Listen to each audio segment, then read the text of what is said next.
Greetings and salutations, friends and gamers of all stripes. My name is GM Dave. I am your man behind the screen, and welcome back to Shadowrun Returns. So when we left off, we just left the Redmond Barrens after exploring the site of Sam's murder. We came to the last place he was seen that night, the Seamstress's Union. Let's see what we can find. Speak with Cherry Bomb here. Cherry Bomb. The bartender is a striking elf sporting a perfectly toned body, perfectly pouty lips, and perfectly tapered ears. Her eyes harmonize Save Me and Take Me in equal measure, hitting just the right notes for the maximum extraction of tips. She looks at you, sees another elf, and smiles big. Hey there! I haven't seen you here before. What can I get you? Let's see. From the looks of this place, I can probably get anything I want. She eyes you up and down. I just sling booze, but the Union is known for its diverse clientele. Ask around. You'll probably find someone who can get you what you're looking for. Now, how about a drink? Whiskey, straight up. She starts to turn away when a man with the face of a survivor and the zeal of a convert tugs at her arm, hard. It's clear the two have a history. They try to keep their voices low, but the intensity of their conversation makes them easy to overhear. Shane. Cherry, you have to listen to me. If you stick around here, you could end up dead or worse. The Ripper's out there, and he's real. That last killing happened just down the block. And now Coyote's missing. They'll probably find her tomorrow in a dumpster without her head. Come on, Cherry Bomb. Think. I think plenty, Shane. I'm getting a PhD in UW from UW in neuroprosthetics, stuttering utter Ojemans. And how am I paying for it? Bartending, tips. There are faster ways for a Baron's girl to earn that kind of scratch, but I'm not taking them. So what do you want from me? I want what you want. A better life. A better world for everyone. The Universal Brotherhood can give you that. I've heard this all before. This isn't some trick to try and get us back together. Things are different now. I'm different now. The Brotherhood. Cherry Bomb's pretty face is hard, armored in lipstick and low expectations. The Universal Brotherhood is for other people, Shane.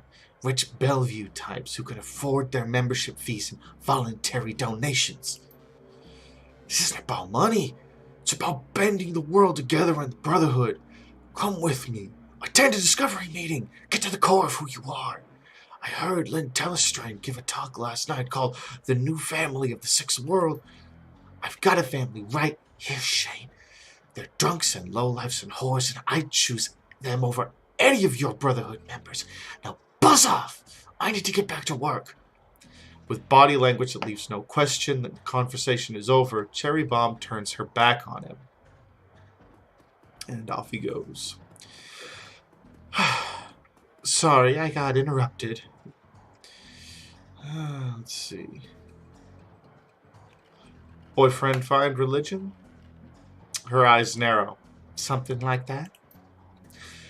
You've got a look that says you're not here just for the entertainment. Are you a badge? Do I look like a cop? She flutters her eyelashes. No, baby. You look like someone who knows the shadows.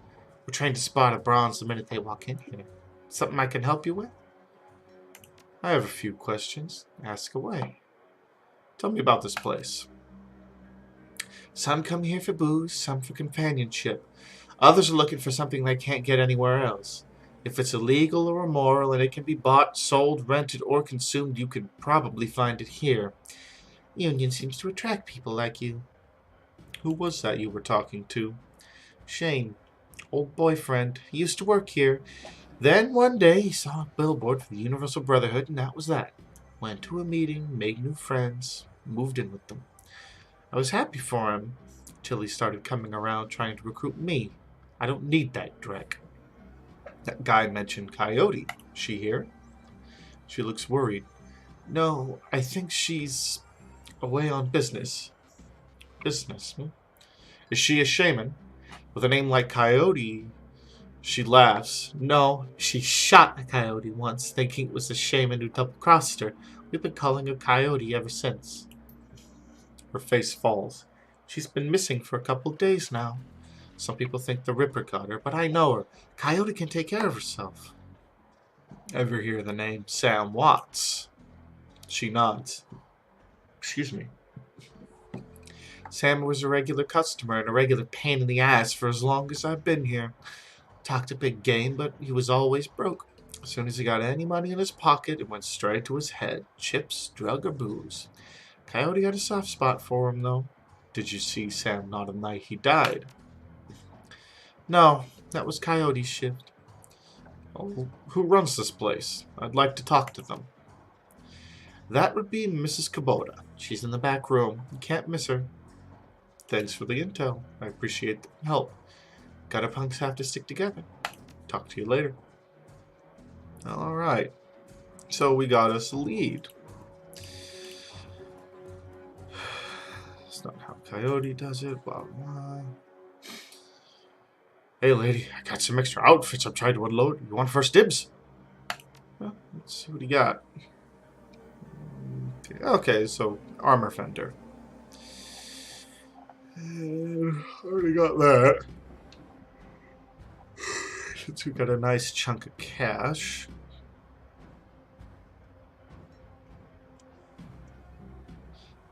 Think. Why not? I've tried the ninja outfit. It's kind of nice, but let's see. There we go. Looks pretty cool. Yeah, that'll work.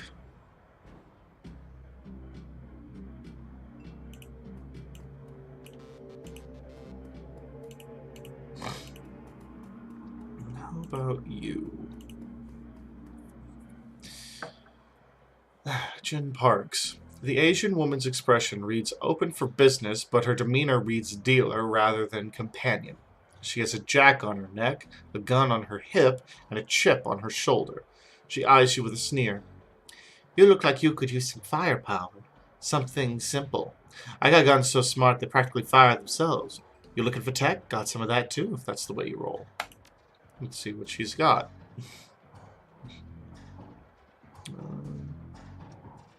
Already got the AK.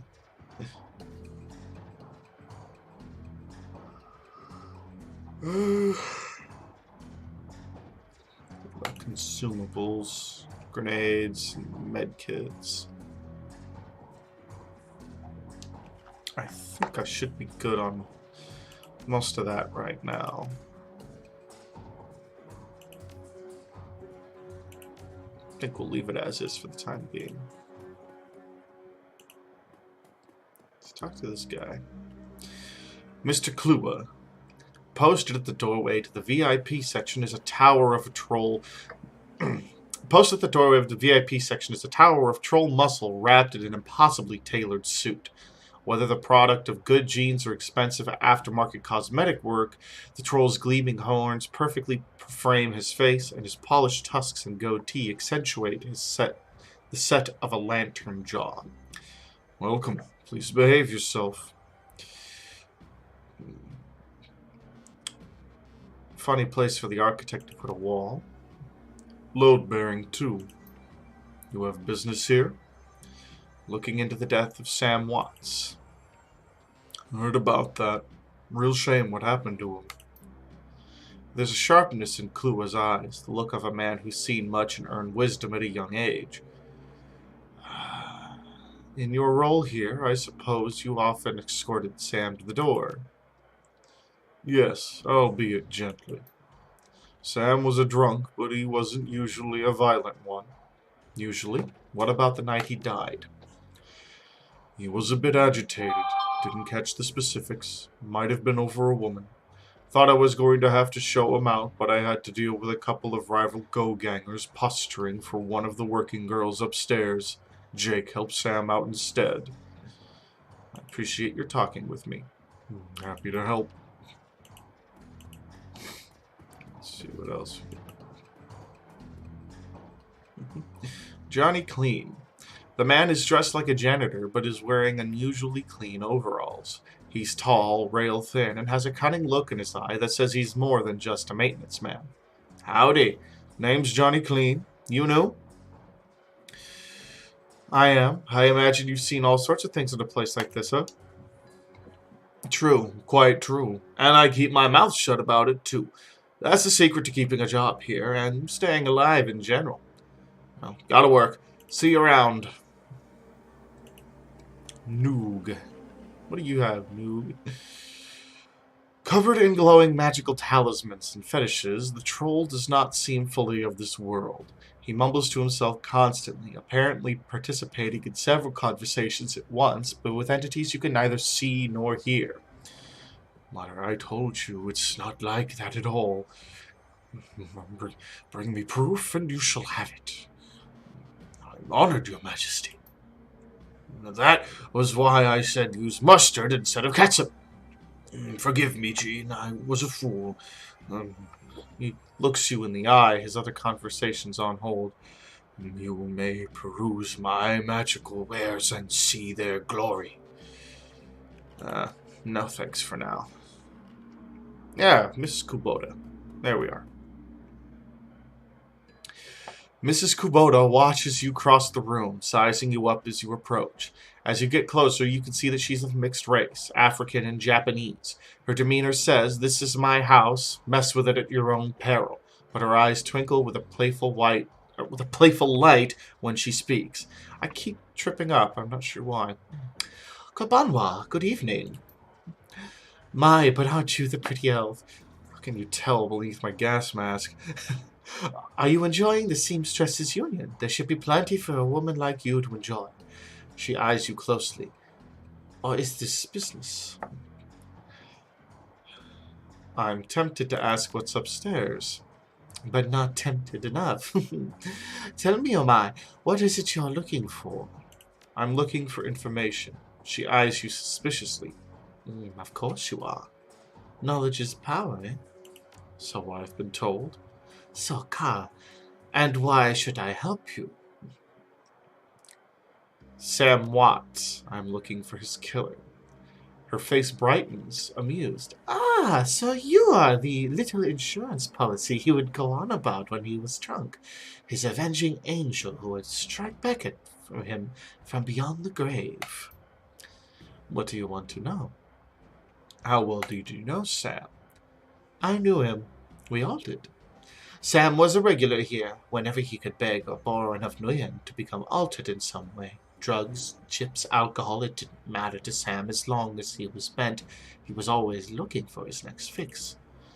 He clung to this place like it was his lifeline, and we treated him as part of the family, even if none of us truly liked him, except Coyote. Did you see Sam on the night of his death? He was here, quite inebriated, as he often was. Coyote was working the bar that night, and she informed me that Sam was getting rowdy and belligerent with other customers. When I requested he leave, he refused. My bouncer, Mr. Cluer, was off dealing with another issue, so I requested that Jake escort Sam out the back door to the alley.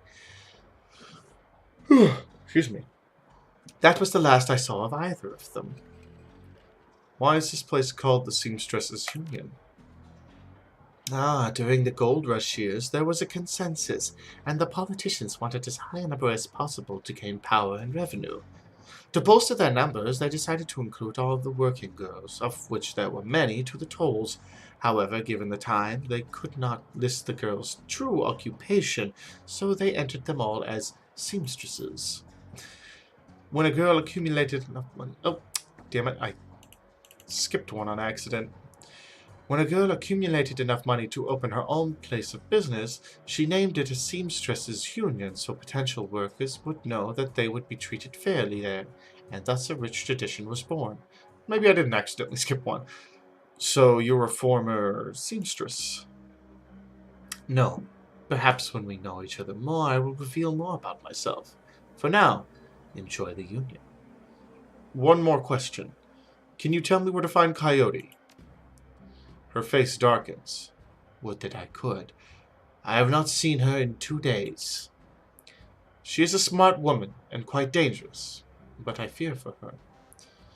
If she's dangerous, why fear for her? If she's smart, why fear for her? Because she is in a dangerous line of work, and there is always someone smarter, more prepared. Her room is upstairs. If you are looking for her, I invite you to examine it. You may be able to uncover her whereabouts. I would not normally betray her privacy in this way, but she's missed 2 shifts now, and cannot be reached on her comm. It's unlike her. If something has happened, I will not have an action on my conscience. Here's the key. So there we go. Okay, getting into the Seamstresses Union, you can see a little more what I was talking about at the start of this little run. Okay, so I don't have that skill. At the start of this little run, in the first episode, how I mentioned it was kind of disappointing that the character models for the characters you make don't really reflect the fully reflect the portraits, which is a bit of a bummer because you can see from the Seamstress Union characters, pretty much all of their portraits reflect their models really well.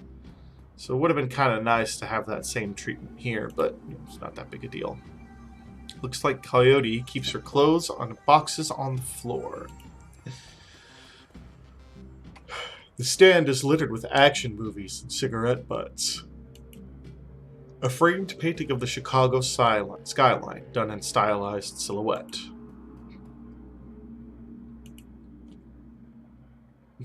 Coyote's bed has a diary with several papers sticking out of it. It's open to the first paper. There's receipts stuck between the pages, and a diary entry. I came back from my shift to find 4 of Paco's goons sleeping on our apartment floor. It's getting fragging ridiculous. I want to be with him, with the real Paco, but this cutter Drek keeps messing everything up. I love him, but he's totally different with the gang. It's how I make cash, baby, he always says. I try to tell him he doesn't need the cash. I can support us both with what I make at the Seamstresses Union, but he still goes on those runs. With these bozos all over my floor, I feel like he's just seeing how far he can push me before I kick him out. I try to be patient, but why does it all have to be one way? As soon as the last cutter was out the door, I lost it. I told him if he ever pulled Drek like that again, that he would be sleeping in the alley. Of course, he begged and pleaded with me, telling me it wouldn't happen again.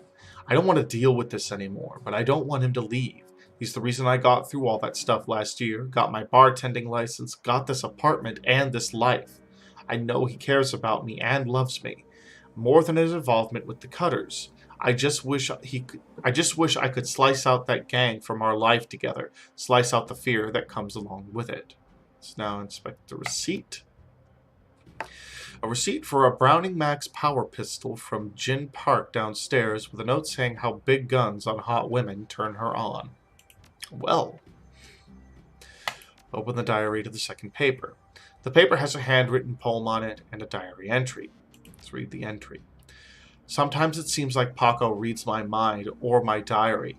Maybe he does the latter. I wouldn't be surprised. Hi, Paco! Ever since last week, he hasn't mentioned the cutters once. He leaves the apartment with a "see you in a few hours, babe," and returns later without comment. I don't know if he's really going to help us, if it's really going to help for us to avoid the subject in conversation completely, but I have felt better without our constant arguing about it.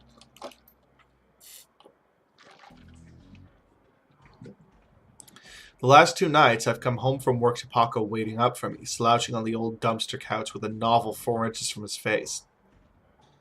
I imagine that as I turn the key in the door, he perks up and makes himself look especially studious for when I get the door open. He seems superficially surprised to see me, but I love this little act. Read the poem. Let's just say Paco should stick to guns and motorcycles and leave the poetry to others. Third paper. There's a receipt, an old photograph stuck between the pages. Look at the picture. The picture shows a young girl with caramel skin and dark brown hair. She has a snake wrapped around her arm, yet she is smiling. The back of the photograph has "Shadow" scrawled on it. A COD receipt for a special order. 5 pounds of zebra meat from Maury's Meat Emporium, located near Pike Place Market. A receipt for a wall safe installed near the bathroom door, set to combination 342436. All right. I think, yeah, that's it. So that's the diary. Let's check the computer.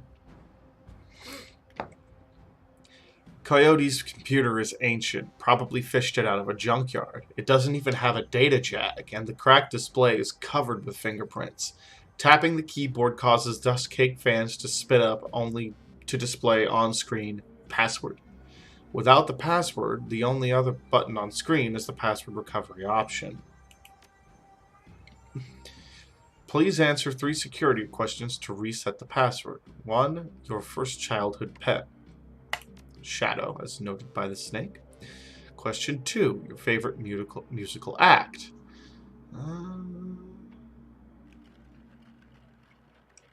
Let's see. I've gone through this part before, and I don't remember it. Question 3. Name your hometown. Well, that's pretty easy. Chicago. Answer stored. Incorrect. Okay. So we know the snake was her first pet, so it's Shadow, and we know her hometown was Chicago. I just can't remember what the name of the band was. I don't think we found anything with that, so we'll just go through. Concrete Dreams, Chicago. Answer stored. Incorrect. So it's not Concrete Dreams, and it's not the Shadows. I want to say maybe it was the Elementals. Answer stored. Nope. We'll figure this out.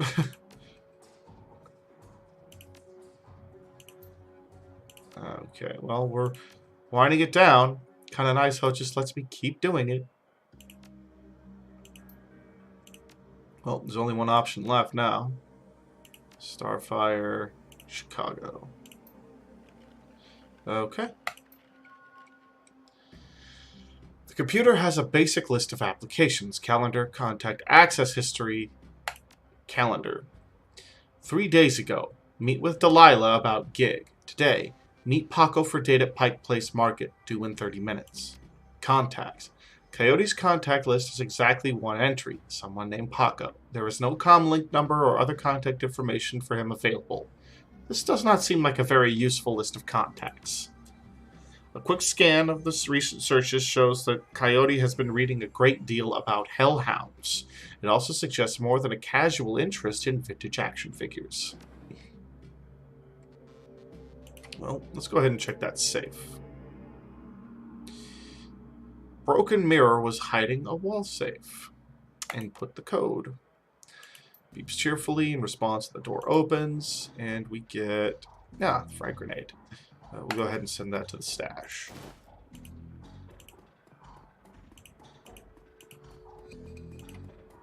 Okay, that's everything we can do up here since I don't have hacking skills yet. At some point I'll get those and check out that other room. Mrs. Kubota. How can I help you? Do you know Paco? He's a ganger, a member of the Cutters. He's a good kid in a nasty line of work. I warned Coyote against getting too attached to that type. They don't live long. Have you heard of Maury's Meat Emporium? Her face twists in disgust. No, I am a vegetarian. Did you know Jin Park sold Coyote a gun recently? I'd be more surprised if she hadn't. Bouncers can deal with most troublemakers, but around here you need a gun just to take the trash out to the dumpster. Coyote has a date with Paco at Park Place Market in the next half hour. If you would go down there, it might bring me peace of mind. I'll call a cab for you. It should be able to get you there in time. Ganbate kudasai. Good luck. Alright. So let's go ahead and speak with Jin Parks about... see if she'll tell us about the gun she sold Coyote. Did you sell a Browning Max Power to Coyote, the bartender? Hey, lady, I'm discreet. I don't talk about my clients or what they buy. Bad for biz. However, I'm sure she'd recommend me if she was a customer. Which I'm not saying she is. She can't Of course, I'd expect no less. Listen, Coyote's missing and Mrs. Kubota asked me to find her. I need to know whatever you know. Whatever Mrs. Kubota wants. I didn't realize Coyote was missing. She said she expected to encounter some kind of paranormal animal at close range. I recommended the Ares Predator, but she couldn't afford it, so she went with the Browning Max Power. Need some hardware? No thanks. Alright. So, supernatural animals. And we just read something about hellhounds, so gee, I wonder. Well, let's grab that cab and check it out. Cab to Pike's Place Market. Excuse me. You catch a cab from Touristville to Pike's Place Market in a mercifully quiet ride that takes you from probably going to be mugged to probably going to pay too much for your drinks. Compared to the urban wasteland of the Barren, the downtown area is filled with modern buildings, lighted streets, and unbarred shops, all living beneath the shadows of massive corporate arcologies. For many, these arcologies are home. For others, they're hulking monuments to where the world went wrong. Famous for its fishmongers, Pike's Place Market has been around since the early 1900s overlooking the bay. Now it's a market for all things legal and illegal, a melting pot of the haves and have-nots. Even though most of the shops are closed, the sights, sounds, and smells of the market hit you from the moment you step out of the cab. All right.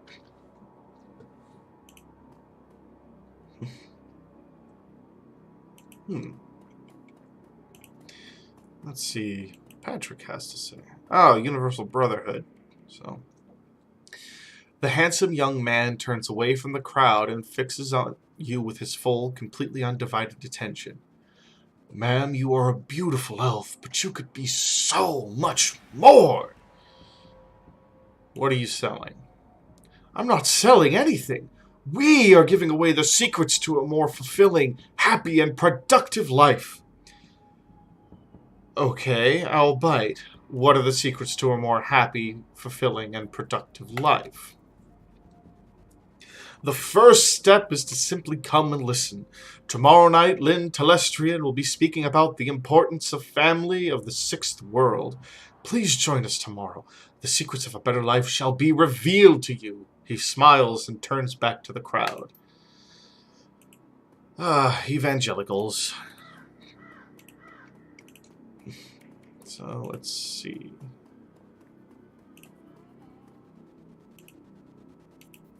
Oh, that's cool. I didn't know that. Same for centering.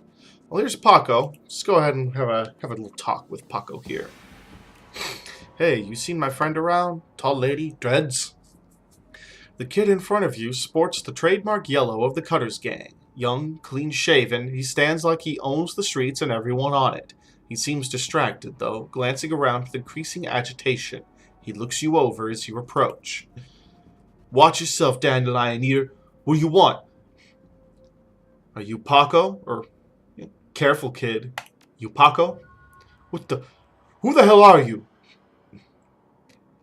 I'm the one who's going to pretend you have better manners. I need to find Coyote. And I need you to tell me why you think that's my problem. I'm not a boss. Find her yourself. I was just at the union. She's missed 2 shifts, and Mrs. Kubota hasn't been able to reach her on her comm. The tough guy swagger seems to drain out of Paco. The cutter was gone, and before you stands a kid in a yellow jacket that doesn't quite fit. Coyote's missing? Oh, man. That would explain. She was supposed to meet me here over an hour ago. Look, sorry for getting in your face like that. What else do you know? If she's missing, I need to find her.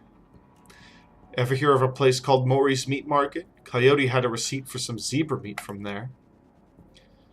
What, you've been rummaging through her stuff? Yeah, the shop's just down the block. What the hell she would need zebra meat for, though? Beats me. Do you know a fixer named Mr. Delilah?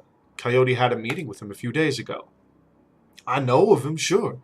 Blake doesn't allow any cutters to take side gigs, though, so I got no reason to deal with him. Coyote hasn't said anything about taking new work. Wait a minute. Oh, Drek! I know what she meant! Damn, why couldn't she wait? Damn it! Paco, slow down. Where did she go? The Royale Apartments. The landlord, Stevie J, runs a drug ring out of that hellhole. Coyote grew up there. Doesn't like to talk about it much. She's been looking for a way to settle the score with that guy for years. A few days back, I heard Mr. Delilah was looking for runners to steal some sort of item out from under Stevie J's nose. She must have taken the job. I'm sure of it. And if his thugs caught her... There's a grim determination in Paco's eyes. I'm going over there. You coming? I'll help you get Coyote back, but you better be able to handle yourself in a fight. Things might get ugly. Of course I know my way around in a fight. Stevie J just better be ready for a world of hurt. Paco curls his hand into a fist. Now let's get moving. The Royale is just a few blocks from here.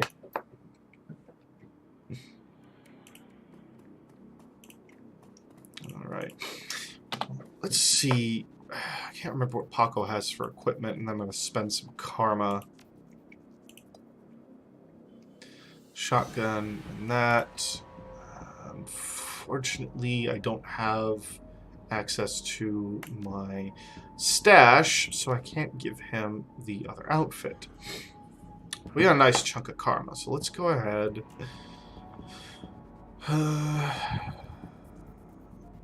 Let's up the quickness again.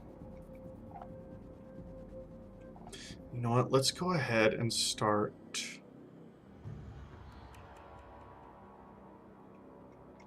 working on intelligence and backup stuff. Biotech 1 and 2. Docking 1 and 2.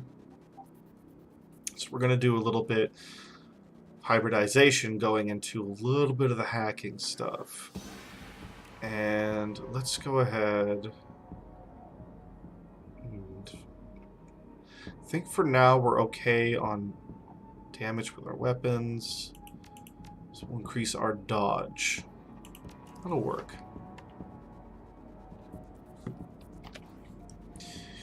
Okay. Let's take a good look around. Make sure we don't miss anything.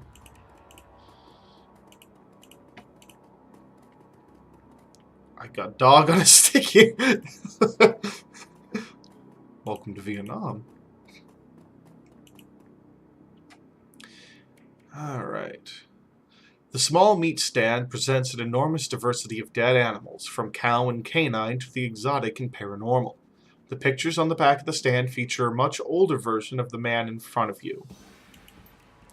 As soon as he notices Paco, the proprietor's eyes become hard and angry. What do you want? You know we can't afford more. Relax, man. My friend just has a question. Everything cool here?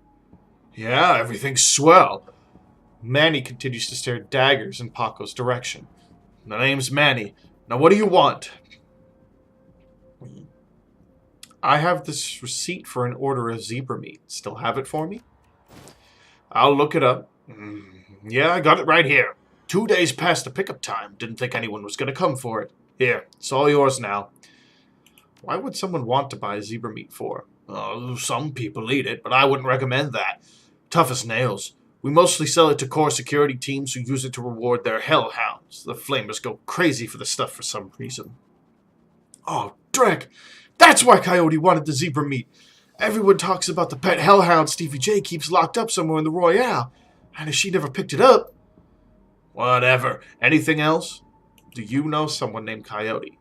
Nope. I don't go in much for that shaman stuff. What's your problem with Paco?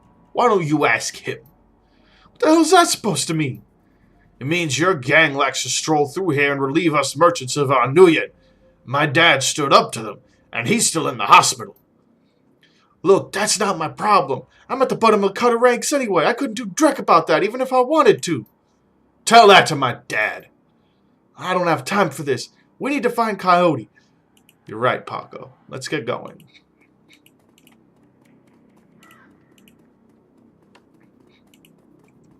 Oh boy. As your eyes adjust to the flashing lights, you spot the body of a woman, dead on the pavement behind the police line. Panic spreads across Paco's face. Oh no! Is that Coyote? This isn't happening. God damn it! Paco, breathe. Now take a closer look. Is that her? Paco steps forward and breathes a huge sigh of relief.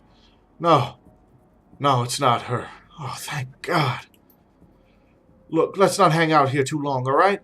Too many Lone Star pigs around. Paco looks over at the victim again. It's too bad whatever happened here. I'm not going to let anything like this happen to Coyote. Well, I need to check this out. Another Ripper murder. Oh, it took her eyes. I've seen her at the shack. It's a core hit, I'm sure. Who is it? I think I'm going to be sick. A tall, emotionless Lone Star officer blocks entry to the crime scene. Behind her, you spot the lively face of the organ grinder's coroner, Dresden. This is an active Lone Star investigation. Please step away from the barrier. I'm here to see Coroner Dresden. And who might you be?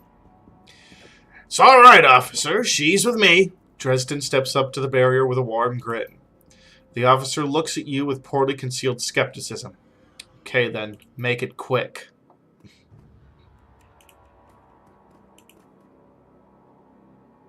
Right, come on. Inspect the body. Lying off the pavement is the body of a young human female. Her eyes have been gouged cleanly out, and you notice a string of bite marks along her left arm. Eerie. Dresden. So what brings you out here? Hot on the trail of the dead man's killer? Coincidence, believe it or not. I take it I've stumbled across another Ripper murder? Yeah, that's what it looks like. As you can see, the Ripper went for the eyes this time. Pretty clean work. I gotta hand it to him. Our Ripper knows what he's doing. Or she, I suppose. What do you know about the victim? Well, not much. Dresden scratches his head absent-mindedly, probably breaking some sort of sanitation protocol. She's been dead for about 3 hours. Her name was Lucy Wharton, worked at the Stuffer Shack just around the corner. Looks like she was just leaving work when it happened. Can you tell if she was subdued in some way before her eyes were removed? That's the strange thing. There don't seem to be any signs of struggle. Not a single bruise on her body.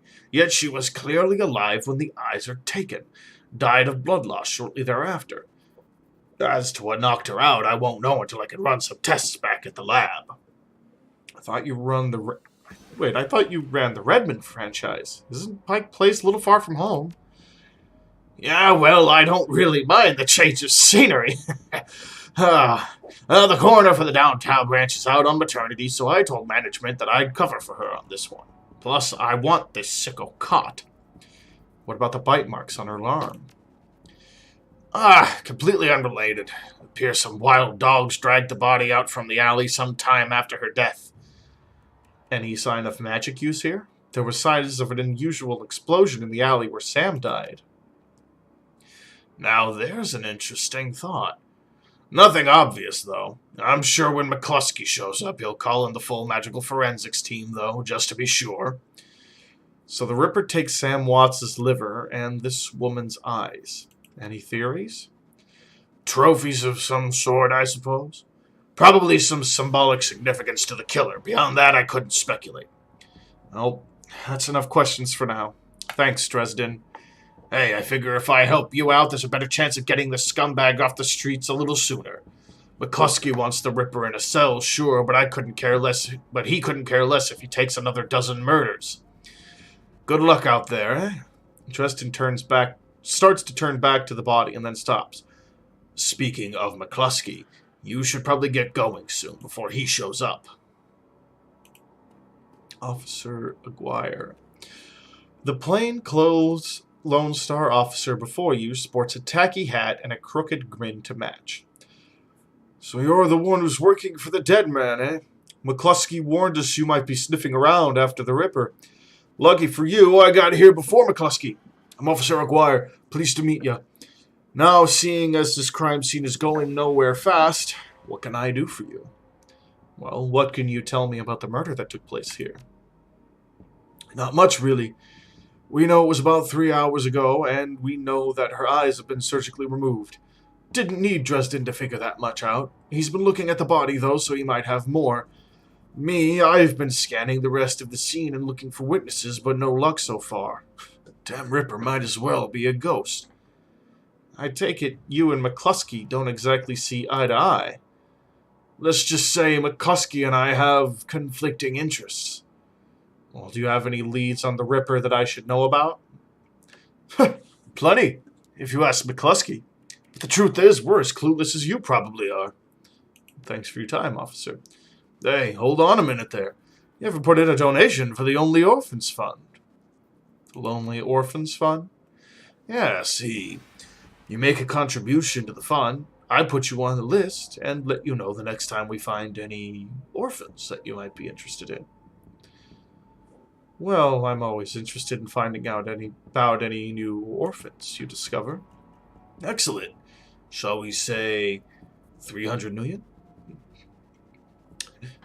Even 100 million would make a big difference for an orphan these days. He makes a face. Yeah, well, some orphans have more expensive tastes than others. 200. You could take it or leave it. Deal. His face splits into a wide grin. Excellent. I'll start an account for you. We get any useful new leads on the Ripper, I'll give you a call. Now, I better get back to work before McCluskey shows up. See you around.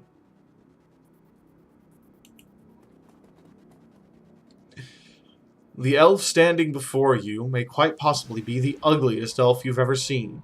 His meticulously clean lab coat, format jacket, and old-fashioned bow tie give him the look of an undertaker from centuries past.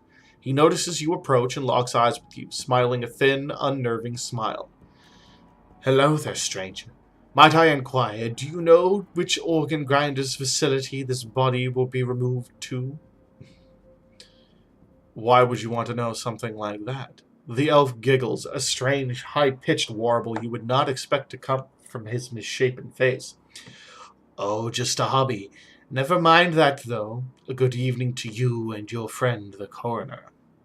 He looks like Ebony Maw in Endgame and Infinity War. Somehow even uglier. Dresden looks up, a grin spread across his face. Need something else? Any fascinating new leads? Sergeant Aguirre over there seems pretty friendly. Can I trust him? He chuckles. Yeah, that sounds about right. Any opportunity to get in McCluskey's way, he'll take it. A bit sleazy, sure, but I'd take Aguirre over McCluskey any day of the week. Did you notice a particularly ugly elf standing over there in the crowd earlier? Huh? Where? Dresden scans the spectators surrounding the crime scene. He's gone now, but was asking about the body, wondering which organ grinder's facility it will be taken to. Interesting.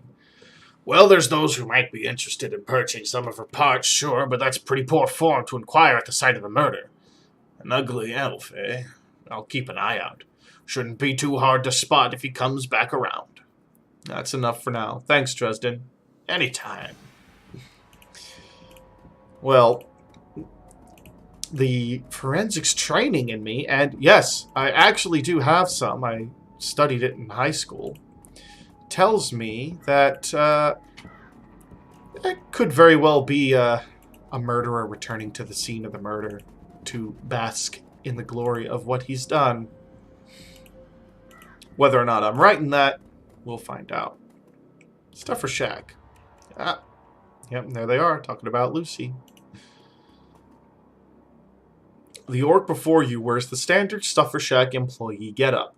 His uniform is well kept and well fitted, but the tears streaming down his large, crooked face do little to improve his appearance.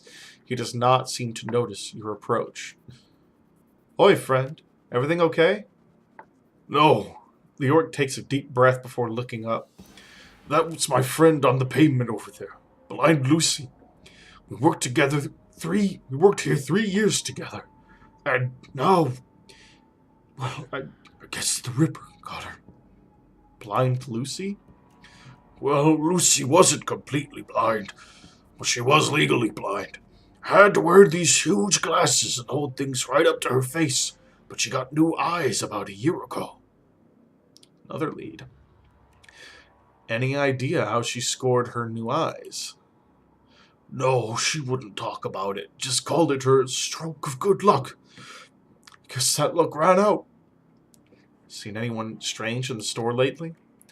I see weird stuff every day. It's a Stuffer Shack. But no, nothing stranger than usual. Oh, did Lucy have any enemies? Well, I'm not sure. I know she had an ugly breakup with her boyfriend after getting those new eyes put in. The guy was pretty upset for some reason and wouldn't leave Lucy be until she filed a restraining order. That all seemed to die down a while ago, though. When was the last time you saw Lucy? Here at the shack. Earlier today. I think she was heading to the market to meet a friend. Hell, I was gonna join her on my way home, but we got some last-minute customers. That's all I needed to know. Thanks for your help, and I'm sorry for your loss. Wait, you wouldn't happen to be part of the investigation, would you? In my own way. Why do you ask? Well, Lucy had this necklace, an intricate little carving of a dragonfly on it.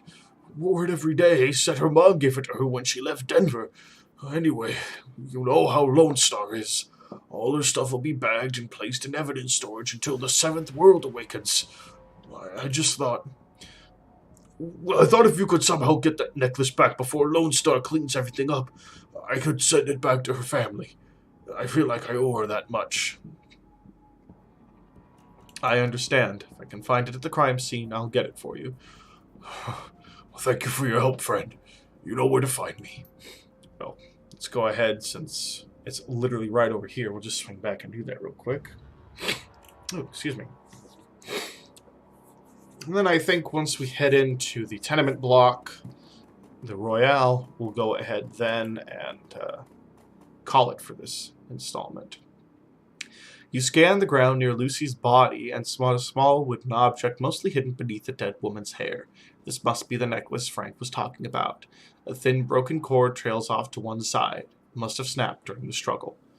Pretend to drop your PDA, then quickly pocket the necklace while bending down to retrieve it. You pick up the necklace. It is an intricately carved piece of wood in the shape of a dragonfly, with small turquoise stones set within its eyes. The wood feels very sturdy for its weight. With genuine wood such a rarity in the Sixth World, this piece might be worth quite a bit to the right buyer. Alright. Go ahead and swing on back to the orc over here and give him the necklace. Frank.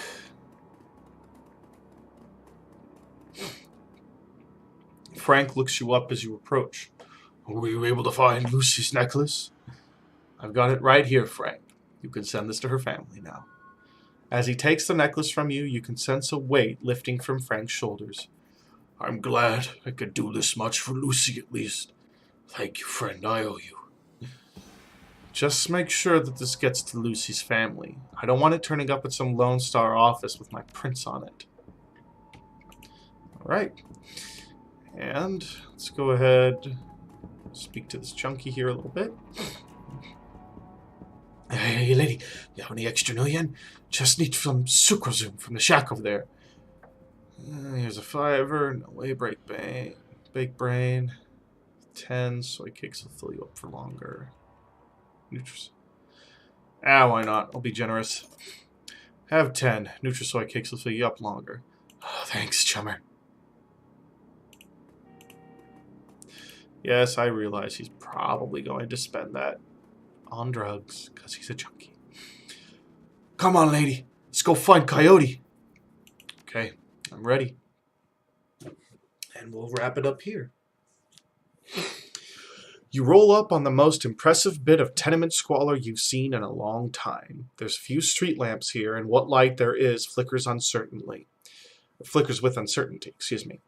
Most of the buildings are damaged and tagged. The smell of old, rotting trash mixed with you don't want to know is overwhelming. It's no wonder people living here turn to BTLs. Anything's better than this. The better-than-life chip is the newest drug on the market. You don't need a good life. You can slot someone else's, live through them, and wreck your brain in the process. The front doors of the Royale apartments aren't even locked. As you step inside, you can hear a junkie crying for another hit. It's time to find Coyote and find out what she knows about the night of Sam's murder. With that, friends and gamers of all stripes, we're going to end this episode. Well, we'll just leave it here. If you're liking this series, and I hope that you are, please feel free to leave a like, subscribe, and hit the bell notification icon to see more of my videos, and open up the description box down below to check out my social media presences for more consistent notifications on when my videos go up than what YouTube provides nowadays. In particular, I recommend following me over on Minds. It is the best place to find out about not only the new uploads and new videos that I'm working on for my channel, but projects I'm working on outside my channel, such as my webcomic Phoenix Rising, and the new compendium of adventure paths that I am working on, one-shots and mini adventures that I'm working on for just really the hell of it. So, as said again, friends and gamers of all stripes, I hope you're enjoying this playthrough of Shadowrun Returns, and as usual, my name is GM Dave, I am your man behind the screen, and it is my sincere hope that you continue to roll high, roleplay well, and game on.